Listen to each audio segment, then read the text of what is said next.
بسم اللہ الرحمن الرحیم۔ فیکٹیکل کے معزز ناظرین کو السلام علیکم۔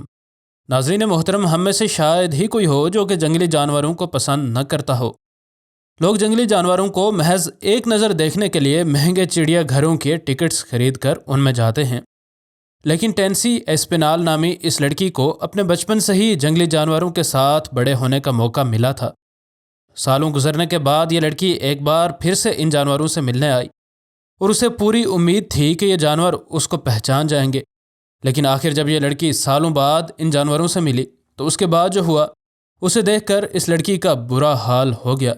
ٹینسی اسپینال نامی یہ لڑکی جب پیدا ہوئی تو اس کے گھر کے پاس اس نے گوریلاز کے بڑے بڑے پنجرے دیکھے، کیونکہ اس کے والدین ان جانوروں کو سرکسوں اور چڑیا گھروں سے چھڑا کر لاتے تھے، اور اس کے بعد ان جانوروں کی صحت بحال کی جاتی تھی اور پھر ان جانوروں کو ایک بار پھر سے ان کے آبائی گھر یعنی افریقہ کے گھنے جنگلات میں چھوڑ دیا جاتا تھا۔ ٹینسی کی بچپن سے ہی ان گوریلوں سے دوستی ہو گئی تھی، اور اس کی وجہ یہ تھی کہ اس کا باپ اپنی بیٹی کو بھی اپنے ساتھ لے کر ان گوریلوں کے پاس چلا جایا کرتا تھا۔ گوریلوں کے پاس جانے کا ٹینسی کے باپ کا ایک ہی مقصد تھا کہ ان گوریلوں کا انسانوں پر ختم اعتبار ایک بار پھر سے قائم کیا جائے، اور اگرچہ اس کا یہ طریقہ کافی کارگر ثابت ہوتا تھا، لیکن گوریلوں سے مناسب فاصلہ نہ بنائے رکھنے کی وجہ سے 80 اور 90 کی دہائی میں 5 لوگوں کو ان گوریلوں نے مار دیا تھا، اور اس کی وجہ یہ تھی کہ وہ لوگ ان جانوروں کے اشاروں کو صحیح کر کے سمجھ نہیں سکے۔ اس کے باپ کے پاس جتنے بھی گوریلے تھے وہ انسانوں کے ساتھ اتنی زیادہ نفرت نہیں کرتے تھے، لیکن قسمت کا لکھا آخر کون ٹال سکتا ہے۔ اگرچہ وہ ایک معصوم بچی تھی، لیکن گوریلے بھی شاید یہ بات سمجھتے تھے، اور اس وجہ سے وہ اس بچی کے ساتھ بڑے ہی پیار سے پیش آتے تھے۔ آخرکار ان گوریلوں کا ایک جھنڈ جن میں 10 گوریلے تھے، ان کا علاج مکمل ہو گیا، اور اب ان کو جنگل میں چھوڑا جانے کا وقت تھا۔ ان گوریلوں کو گیبن نامی اس ملک کے جنگلات میں چھوڑا جانا تھا، اور جنگل میں چھوڑ کر ان لوگوں نے ان گوریلوں کو انتہائی قریب سے نوٹ کیا، تاکہ ان کو اگر کسی جنگلی جانور سے خطرے کا پتہ نہیں چلتا تو ان کو وقت رہتے سکھایا جا سکے۔ آخرکار ان گوریلوں کو ان پنجروں کی سلاخوں سے آزادی دی گئی، اور یہ گوریلے آہستہ آہستہ قدم اٹھاتے اس جنگل کی بھول بھلائیوں میں غائب ہو گئے، جس کو ان گوریلوں نے کبھی بھی نہیں دیکھا تھا۔ وقت گزرتا گیا اور یہ بچی اب 25 سال کی جوان لڑکی بن چکی تھی، اور اب اس کی ایک ہی خواہش تھی کہ وہ کسی طرح اپنے بچپن کے ان دوستوں سے ملے۔ اس وجہ سے اس لڑکی اور اس کے باپ نے ملک گیبن جانے کا فیصلہ کیا، تاکہ وہ ان گوریلوں سے ایک بار پھر سے مل سکیں۔ ان گوریلوں کو ملے ہوئے اب ٹینسی کو 12 سال ہو چکے تھے، لیکن نہ تو ٹینسی اور نہ ہی اس کے باپ کو یہ بات معلوم تھی کہ اس ملک میں جانے کے بعد ان کے ساتھ کچھ ایسا بھی ہو سکتا ہے جو کہ ان کے وہم و گمان میں بھی نہ ہوا ہو۔ اس شخص نے آج تک 80 گوریلے آزاد کر کے جنگل میں چھوڑے تھے، لیکن ان میں سے یہ 2 گوریلے اس سے اور اس کی بیٹی سے بے حد محبت کرتے تھے۔ اس وجہ سے اسے بھی ان سے ملنے کا بے حد شوق تھا۔ یہ دونوں باپ بیٹی اس ملک میں پہنچے، اور ٹینسی کو اس بات کی بے حد پریشانی تھی کہ اس کو دیکھنے کے بعد ان گوریلوں کا کیا رد عمل ہوگا۔ کشتی پر بیٹھ کر ایک دریا سے ہوتی ہوئی گیبن کے اس گھنے جنگل میں یہ لڑکی پہنچی، اور جنگل کے اس علاقے میں اب یہ دونوں باپ بیٹی پہنچ چکے تھے جس جگہ پر یہ گوریلے موجود ہوتے تھے، لیکن اس لڑکی کو ابھی تک یہ بات معلوم نہیں تھی کہ یہ گوریلے اس کے ساتھ جو کرنے والے ہیں شاید ہی یہ لڑکی کبھی اس کو بھلا سکے۔ اس لڑکی کو پتہ نہیں تھا کہ یہ گوریلے اس کو پہچانیں گے بھی یا نہیں۔ اسے امید تو تھی کہ سب کچھ ٹھیک ٹھیک ہوگا، لیکن اسے یہ بات نہیں پتہ تھی کہ اگرچہ وہ اس ملک میں محض ان گوریلوں سے ملنے آئی تھی، لیکن جلد ہی اس ملک سے اس کی زندگی کی تاریک اور تلخ یادیں وابستہ ہو جائیں گی۔ ریڈیو ٹرانسمیٹرز کی مدد سے ان 2 گوریلوں کو ڈھونڈ لیا گیا، اور جب ٹینسی ان گوریلوں کے سامنے آئی تو یہ گوریلے دوڑتے ہوئے اس کی طرف آئے اور اس کے ساتھ ایسے لپٹ گئے جیسے برسوں کے دوست مل رہے ہوں۔ ان گوریلوں کے اس رد عمل سے یہ لڑکی بے حد خوش ہوئی، لیکن وہ ساری عمر اس جنگل میں نہیں رہ سکتی تھی، اور جب یہ لڑکی واپس آنے لگی تو ایسے لگا کہ یہ گوریلے اس لڑکی کی منتیں کر رہے ہوں کہ وہ ان کو چھوڑ کر نہ جائے۔ آخر کچھ دن روزانہ ملنے کے بعد ٹینسی اور اس کے باپ نے ان دونوں گوریلوں کو الوداع کہا، اور اس لڑکی کو عجیب سی پریشانی سی ہوئی کہ شاید وہ ان گوریلوں کو دوبارہ نہ دیکھ سکے، کیونکہ آخر جنگل تو پھر بڑا ہی بے رحم ہوتا ہے۔ اور اس وجہ سے ہی ٹینسی اور اس کے ان دوستوں کے درمیان ہونے والی اس زبردست کہانی کا یہاں پر بھی اختتام نہیں ہوتا۔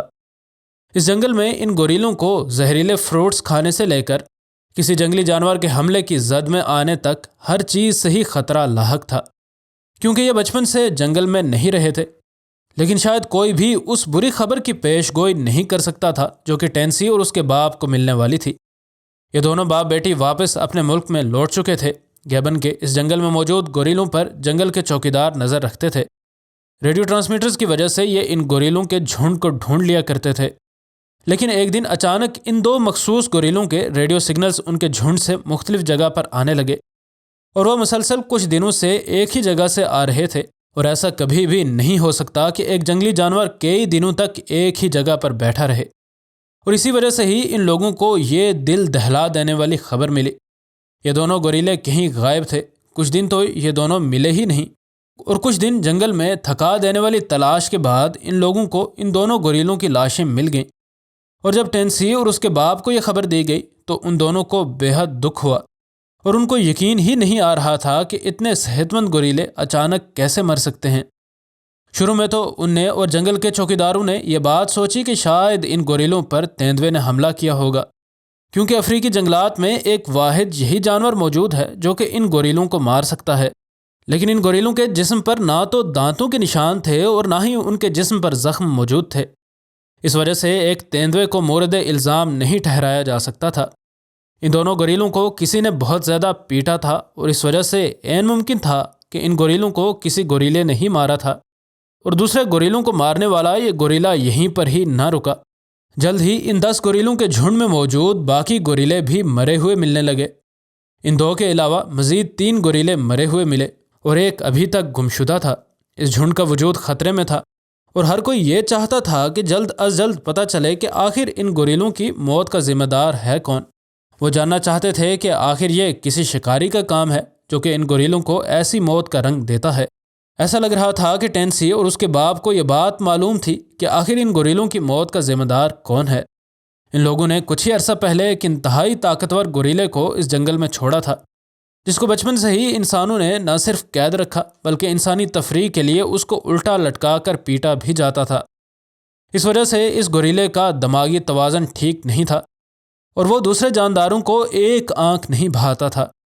اس کے اس غصے کی وجہ اس کا وہ بچپن تھا جس کو انسانی ظلم نے تباہ و برباد کر دیا تھا۔ اگرچہ یہ گوریلا خود سے ایسا غصے والا نہیں بنا تھا، لیکن اس کے اس غصے کی وجہ سے جنگل کا توازن بری طرح بگڑ رہا تھا۔ اس وجہ سے یہ لوگ کوئی ثبوت ڈھونڈ رہے تھے تاکہ اس بات کو سمجھا جا سکے کہ یہ گوریلا اصل قاتل ہے بھی یا نہیں۔ اگر اس گوریلے کا یہ غصہ ایسے ہی چلتا رہا تو باقی جانوروں کی حفاظت کو مد نظر رکھتے ہوئے اس کو شاید مار دیا جائے، لیکن اس کے غصے میں اگر تھوڑی سی بھی کمی واقع ہو گئی تو شاید اس کو پکڑ کر کسی دور دراز جنگل کے اکیلے گوشے میں پھینک دیا جائے۔ ٹینسی اور اس کے باپ کے لیے یہ تمام حالات بہت ہی زیادہ مشکل تھے، کیونکہ ان نے ان جانوروں کو بچانے اور ان کو پال کر صحیح کرنے کے لیے بے حد محنت کی تھی، اور اپنے مالی وسائل بھی ان پر خرچ کیے تھے۔ اور بالکل تب ہی جب وہ اس خوشی سے ہر دن گزارتے تھے کہ ان کے پالے ہوئے گوریلوں نے ان کو 12 سال گزر جانے کے بعد بھی نہیں بھلایا تھا، ان کو یہ خبریں موصول ہوئیں جن نے ان کی تمام کے تمام محنتوں پر پانی پھیر دیا۔ شاید ٹینسی کا باپ اب اپنی اسٹریٹجی میں تبدیلی لائے۔ یہ لوگ اب ان گوریلوں کی حفاظت کو یقینی بنانے کے لیے نئے نئے طریقے ڈھونڈ رہے ہیں، اور یہ بات بالکل یقینی ہے کہ یہ لڑکی اور اس کا باپ کسی نہ کسی ایسے حل کو ڈھونڈ لیں گے جس کی وجہ سے گوریلوں کا یہ جھنڈ مزید اموات سے بچ جائے گا۔ یہ لوگ ان بے زبانوں کے لیے جتنی کاوشیں کر رہے ہیں، اگرچہ وہ بھی کافی ہیں، لیکن ان کی محنت ضائع نہ ہو اس لیے کوئی مؤثر حل ڈھونڈنا بے حد ضروری ہے۔ مزید نئی ویڈیوز کے لیے ہمارے چینل کو سبسکرائب کر لیں۔ ویڈیو پسند آنے کی صورت میں ویڈیو کو لائک اور دوست احباب سے شیئر کرنا ہرگز نہ بھولیں۔ انشاءاللہ ملتے ہیں اگلی ویڈیو میں۔ فی امان اللہ۔